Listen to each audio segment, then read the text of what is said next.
காதல் தோற்பதில்லை ஈஸ்வரி. இது ஒரு காதல் கதை. தனது தம்பியின் மகனை தோளில் தட்டி தூங்க வைத்து கொண்டிருந்தான் அவன் அகிலன். முகத்தில் தீவிரம், கண்களில் காதலுக்காக யாசகம் என ஆளே பாதியாய் இருந்தவனே பார்க்க பார்க்க அவளுக்கு மனம் வலித்தது. 1 வருடமா 2 வருடமா? அகிலன் மீது அபிநயாவுக்கு 9 வருடங்களாக ஒரு தலை காதல். அவள் தன் பக்கம் வரும்போதெல்லாம் ஓட ஓட விரட்டினான் அகிலன். சூடான வார்த்தைகள், சலிப்பான பாவனைகள் என அவளையும் உதறிடத்தான் அவனுக்கு பல்லாயிர வழிகள். அதனால் அவளுக்கும் எண்ணிலடங்கா வழிகள். மறுத்து போயும் மறக்க முடியாமல் போன நாட்கள் அவை. இதில் கொடுமையாதெனில் அகிலனுக்கும் அபிநயா மீது காதல் உள்ளது என்பதை அவள் நன்கறிவாள். எங்கோ தவறு நடந்துவிட்டது. காலமும் கடமையும் அவர்களை தள்ளி நிறுத்தியது. இன்று தன் கடமைகளை முடித்து விட்டானாம் அகிலன். தம்பிக்கு பொறுப்பான அண்ணனாக திருமணம் செய்து வைத்து விட்டானாம். காரும் வாங்கி கொடுத்து விட்டானாம். அவன் படிப்புக்காக பெற்றோர் வாங்கிய கடனையும் கட்டிவிட்டானாம்.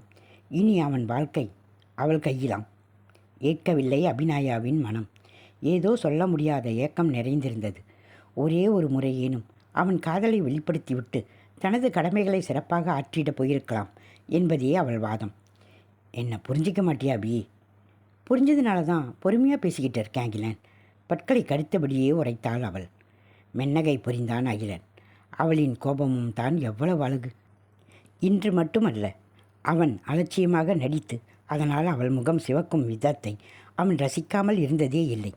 அதே சமயம் அவளின் கோபம் அவனுக்கு பயத்தை தரும். பல நாள் இரவுகளில் உறங்காமல் புலம்பியிருக்கிறான் அகிலன். என்ன செய்து கொண்டிருப்பாள் என்னவள்? ரொம்பவும் கோபமோ? இனி பேச மாட்டாளா? ஒரு மெசேஜ் அனுப்பிவிட மாட்டாளா? சின்ன குட் நைட் வாழ்த்து கூட வரவில்லையே. வெறுத்து விட்டாளா? இனி வரவே மாட்டாளா? இனி என்னை நேசிக்க மாட்டாளா? கடவுளே, கடமைகளை நிறைவேற்ற என் மனதை கல்லாக்கி விட்டியே. இதற்கு நீ எனக்கு இதயமே தராமல் இருந்திருக்கலாமே. இப்படியெல்லாம் புலம்பியிருக்கிறான். அவனுக்கு மட்டுமே சுடும் இரவுகள் அவை. அகிலனின் முகத்தை கூர்ந்து பார்த்தாள் அபிநயா. லேசாய் புன்னகைத்தான். எதையோ யோசிக்கிறான். மனம் வாடுகிறான். ஏனடா இத்தனை வேதனைப்படுத்துகிறாய்? என்னை மணந்து கொள்ளடி என நீ கட்டளையிட்டால் ஏற்காமலா போய்விடுவேன்? அவள் உள்மனதின் கேள்வி அவனையே ஸ்தபிக்க வைத்தது. அகிலன், என்னால் வலி தாங்க முடியல. நீ தான் பேசுகிறேன்னு நம்ப முடியல. இந்த காதல் உன்கிட்ட அப்போ இல்லையே. தவிப்பாய் அவள் வினவும். அவன் கண்களில் கோபம். அப்பொழுதெல்லாம் நீ வெளிப்படுத்தலை. இப்போ மட்டும் என்று அவள் சமாதான புறா பறக்க விட அவன் இறுக்கமான முகபாவத்தை கைவிட்டு சிரித்தான். இந்த நிதானம்தான் என்னை பயமுறுத்தி வைக்கிறது. நிஜமாகவே நீ தான் பேசுகிறியா? இது நீ இல்லையோ? நாளைக்கே நீ மனசு மாறி எனக்கும் காதலுக்கும் ரொம்ப தூரம், நான் கல்யாணம் பண்ணிக்கிட்டு தான் காதலிப்பேன்னு சொன்னால் நான் என்ன பண்ணுவேன்? அதனால் தானே என்னை கல்யாணம் பண்ணிக்கோன்னு சொல்கிறேன் என்றான் அகிலன். பாத்தியா, இப்போ கூட உனக்கு என் மீது காதல் இல்லையே. என்ன தாண்டி வேணும் உனக்கு? நீ மட்டும்தான். ஆனால் உனக்காகத்தான் வேணும் எனக்கு. காலேஜ் முடிஞ்சதும் வீட்டு சுமையை ஏற்றுக்கிட்டு என்ன விரட்டின அகிலம் கண்ணிலேயே நிற்கிறான். அப்போவே உன்னை பைத்தியம் மாதிரி லவ் பண்ணேன் தெரியுமா என்றவளின் கண்களில் கண்ணீர் துளிகள் தெரித்து விழுந்தன. எனக்கு நீ எப்பவும் வேணும். என்ன பெரிய லவ்வுக்குன்னு வசனம் பேசுகிற?